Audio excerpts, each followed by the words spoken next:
नमस्कार, पांचजन्य के इस खास कार्यक्रम में आपका स्वागत है। मैं हूं तृप्ति। शुक्रवार यानी जुमे की सुबह कर्नाटक के बेलगावी में एक दरगाह के पास लोग तब चौंक जाते हैं जब सरे राह बिजली के तारों पर उन्होंने एक आदमकद पुतले को फांसी पर लटके हुए देखा। लेकिन उससे भी भयावह यह था कि उस पुतले पर नुपुर शर्मा की तस्वीर लगी हुई थी, जिसका सीधा मतलब यह था कि ये हरकत करने वाले या तो नुपुर शर्मा की मौत की मांग कर रहे हैं या जान से मारने की सांकेतिक धमकी दे रहे हैं। एक पल को तो लगा जैसे ये भारत नहीं बल्कि अफगानिस्तान, सीरिया या ईरान है, जहां इस तरह की सजाएं आमतौर पर इंसानों को दी जाती हैं। भारत जैसे सेकुलर माने जाने वाले लोकतांत्रिक देश के लिए यह मंजर बेहद डराने वाला था और यही हरकत करने वाले कट्टरपंथियों का मकसद भी रहा होगा। इसके कुछ ही घंटों बाद देश भर में जुमे की नमाज होती है, जिसमें परंपरा है कि ज्यादातर मुसलमान इकट्ठा होकर एक साथ मस्जिद में नमाज पढ़ते हैं। कहा जाता है कि जुमे के दिन की नमाज हफ्ते के बाकी दिनों से काफी अहम होती है, क्योंकि फरिश्ते मस्जिद के दरवाजे पर खड़े होकर खुद हर उस शख्स का नाम लिखते हैं जो नमाज पढ़ने आया है। और इस दिन एक साथ नमाज पढ़ने से पिछले हफ्ते किए सारे पाप धुल जाते हैं, ऐसी मान्यता है। जुमा का मतलब होता है जमा होना, इसीलिए जुमे के दिन मस्जिद में भारी संख्या में मुसलमान जमा होकर एक साथ नमाज पढ़ते रहे हैं और पढ़ते हैं। इसी दिन मस्जिद में होता है खुतबा। यही खुतबा इस जुमे की नमाज को खास बनाता है। खुतबे में हर मस्जिद के इमाम नमाज से पहले लोगों को एक पैगाम देते हैं। ये पैगाम इस्लाम से जुड़ी जानकारी से लेकर मौजूदा समय के हालात पर दिया जाता है। देश दुनिया के तमाम बड़े मुद्दों पर भी मस्जिद में जमा हुए मुसलमानों के साथ विचार साझा किए जाते हैं। लोगों से उससे जुड़ी हुई अपील भी की जाती है।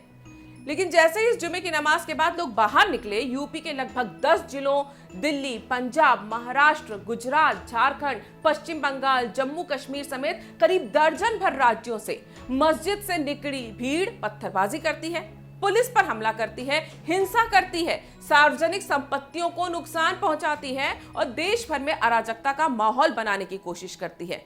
हर जगह नुपुर शर्मा को मौत की मांग करते हुए सर तन से जुदा के नारे सुनाई देते हैं।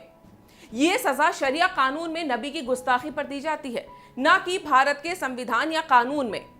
हैरानी की बात तो यह है कि मुसलमानों के इस हिंसक प्रदर्शन में मुस्लिम औरतें और बच्चे तक शामिल थे। सवाल यह है कि इतने सारे राज्यों में जुमे की नमाज के बाद बाहर निकली भीड़ इतने सिंक्रोनाइज्ड होकर एक साथ हिंसक प्रदर्शन करती है और देश के कानून के लिए यह चुनौती बन जाती है। क्या यह पता नहीं चलना चाहिए कि आखिर जुमे की नमाज के खुतबे में मस्जिदों के इमाम ने ऐसी कौन सी तकरीरें दी कि सब एक साथ बाहर निकलकर दंगे के हालात पैदा कर देते हैं? क्या यह पता नहीं चलना चाहिए कि इन तमाम इमामों को कहां से आदेश आए थे इस तरह की तकरीरें देने के कि भीड़ को हिंसक बना दिया इन्होंने? क्या ये पूछा नहीं जाना चाहिए कि जुमे की नमाज के नाम पर भीड़ इकट्ठी करके धार्मिक उन्माद और हिंसा भड़काने का जरिया बनाकर शक्ति प्रदर्शन करने का सिलसिला आखिर कब तक चलेगा? यहां यह नहीं भूलना चाहिए कि मस्जिदों से निकलने वाले और सर तन से जुदा के नारे लगाने वाले वहीं के स्थानीय लोग हैं जो वहां के हिंदुओं की आबादी के साथ रहते हैं। कोई पंचर बनाता है, कोई फल बेचता है, कोई मैकेनिक होता है, कोई फल वाला होता है, कोई कबाड़ी वाला होता है। अगर उनके जहन में यह जहर भरा है तो क्या यह वहां रहने वाले स्थानीय लोगों के लिए खतरा नहीं है? क्योंकि आप सामने से पत्थर फेंकने वाले से तो लड़ सकते हैं, लेकिन जिसके दिमाग में जिहाद का जहर भरा हो और नबी के नाम पर सर तन से जुदा करने का हिंसक मंसूबा हो, वो क्या सभ्य समाज के लिए खतरा नहीं है? और अगर ये वाकई शक्ति प्रदर्शन नहीं है तो फिर ऐसे हिंसक प्रदर्शनों के लिए जुमे का दिन क्यों चुना जाता है? नुपुर शर्मा के बयान से अगर मुसलमानों की भावनाएं आहत हुई तो सोमवार से रविवार तक किसी भी दिन विरोध प्रदर्शन किया जा सकता था। 27 मई को एक टीवी डिबेट में नुपुर शर्मा मुसलमानों के नबी पर कथित तौर पर आपत्तिजनक टिप्पणी करती हैं, लेकिन 7 दिन तक कोई मुस्लिम विरोध प्रदर्शन नहीं होता। लेकिन 8वें दिन यानी 3 जून को जब कानपुर में जुमे की नमाज होती है, तब पहली बार मस्जिद से निकली भीड़ बयान के विरोध में पत्थरबाजी और हिंसा करती है और मामला तूल पकड़ता है। लेकिन फिर 6 दिन तक कोई मुस्लिम विरोध प्रदर्शन नहीं होता। फिर 10 जून को जैसे ही जुमा आता है, पिछले जुमे से ज्यादा बवाल मचाया जाता है और इस बार तो दर्जनों राज्यों को आग में झोंक दिया जाता है। तो क्या यह माना जाए कि मुस्लिम कट्टरपंथी मुसलमान भीड़ को हिंसा का हिस्सा बनाना चाहते हैं? वो भी ये जानते हैं कि उनके कहने पर भीड़ इकट्ठा नहीं होती, इसलिए अपने धार्मिक स्थल और धार्मिक दिन यानी जुम्मे को उन्होंने उन्माद फैलाने का जरिया बना रखा है। क्योंकि जुम्मे की नमाज की अहमियत को देखते हुए बड़ी संख्या में मुस्लिम वहां अपने आप आते हैं, अपने आप इकट्ठा होते हैं, क्योंकि उन्हें नमाज पढ़नी होती है और उसी भीड़ को ये शक्ति प्रदर्शन के लिए इस्तेमाल करते हैं। जो लोग कहते हैं कि इस्लाम एक शांति प्रिय मजहब है और मस्जिदों के इमाम दीन, ईमान, अमन और चैन की बातें करते हैं, क्या वो इस तरह भीड़ को जुम्मे की नमाज के बहाने भड़काने वाली हरकत को इस्लाम के खिलाफ मानेंगे? क्योंकि मुस्लिम बुद्धिजीवी और इस्लामिक धार्मिक गुरु इस बात पर एतराज नहीं करते कि हमारे धार्मिक स्थल को देश के विरोध में इस्तेमाल करना बंद करो, बल्कि इसके उलट मुसलमानों की पैरवी करने का दावा करने वाली पार्टी AIMIM के नेता बेशर्मी से मीडिया के सामने नुपुर को फांसी देने की मांग करते हैं।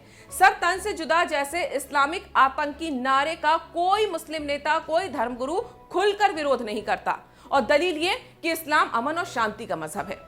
ये विरोधाभासी बातें ही लोकतांत्रिक भारत के अंदर ऐसे लोगों की मंशा और मकसद पर सवाल उठाती हैं। सवाल ये भी उठने लगे हैं कि मुस्लिम जमात की ठेकेदारी क्या उन्मादियों के हाथ में चली गई है? क्या मुस्लिम सिविल सोसाइटी बची है जो खुले दिमाग से बिना जिहादी सोच के इस तरह के मुद्दों पर चर्चा कर सके? क्या मुसलमानों के बड़े तबके में उनकी कोई अहमियत है भी या नहीं? इस बार विरोध प्रदर्शन के नाम पर जो हिंसा की गई, उसकी मांग ही भारत के संविधान का उल्लंघन है। नुपुर शर्मा ने जो कहा वो सही है या गलत, इस पर कोई बहस कर ही नहीं रहा, बल्कि सीधे शरिया कानून के हिसाब से सजा की मांग की जा रही है। भारत के नागरिक की सजा शरीयत कानून से तय नहीं होगी। ये भारत है, यहाँ संविधान से ऊपर कुछ नहीं होता। नुपुर शर्मा पर FIR दर्ज हो चुकी है। जो नुपुर शर्मा के लिए सर तन से जुदा जैसी सजा की मांग करें, क्या वो नहीं जानते कि भारत के नागरिक की सजा शरिया कानून से तय नहीं होगी? ये भारत है जहां संविधान से ऊपर कुछ नहीं है। नुपुर शर्मा पर FIR दर्ज हो चुकी है। वो दोषी है या नहीं, ये अब देश की अदालत तय करेगी, क्योंकि आपत्ति जताने वालों की शिकायत पर भारतीय कानून के हिसाब से मामला दर्ज हो चुका है। और ये सच वो मुस्लिम भी जानते हैं जो नुपुर के लिए मौत की सजा की मांग कर रहे हैं। तो क्या सड़कों पर जिहादी भीड़ के हाथों पत्थर देकर, हिंसा भड़काकर हिंदू समुदाय और शासन प्रशासन को धमकाया जा रहा है? इसीलिए जब बार बार जुम्मे की नमाज के नाम पर दंगे भड़काए जा रहे हैं, तो प्रशासन से अब मस्जिदों में CCTV लगाए जाने की मांग उठने लगी है।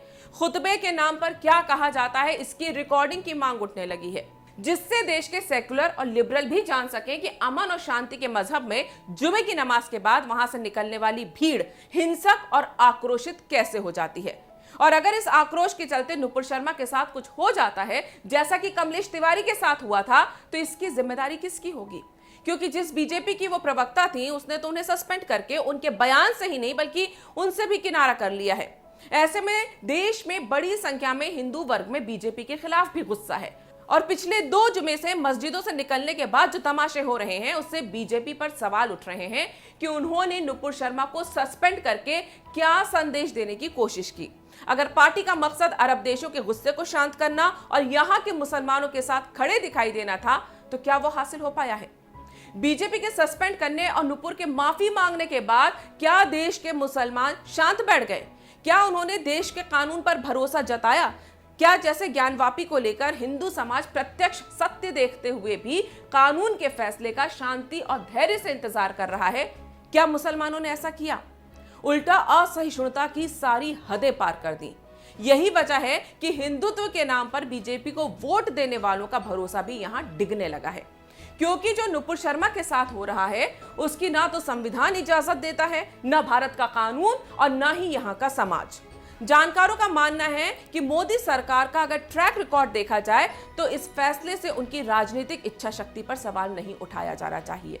अब मोदी सरकार ने फैसला जिस भी आधार पर लिया हो, लेकिन देश में पिछले 2 जुमे से जो हालात पैदा किए जा रहे हैं, उससे निपटना निश्चित तौर पर मोदी सरकार के लिए एक चुनौती है।